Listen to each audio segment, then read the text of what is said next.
Sabi ko hindi na ako kakain ng chocolate. Gabi-gabi, alam mo ko, maniwala kayong konti lang nga halos ako kumain. Kay once a day lang ako kumakain ng rice. Pero ang taga lumit ng tiyan ko dahil sa kakakain ko ng chocolate sa gabi. Sa gabi ho ako kumakain ng chocolate kapag hindi ako makatulog. Eh bumili na naman yung anak ko ng Meiji, marami.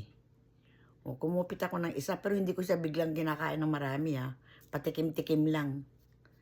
Kasi ang hirap magpaliit. Ayoko naman pumayat. Yung tiyan lang. Maedad ka na, pangit na magpapayat. Ang sarap nito.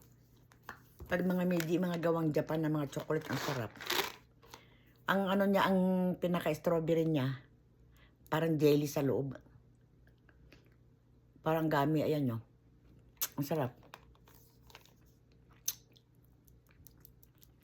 Masarap.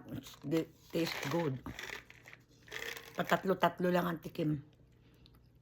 Thank you for watching.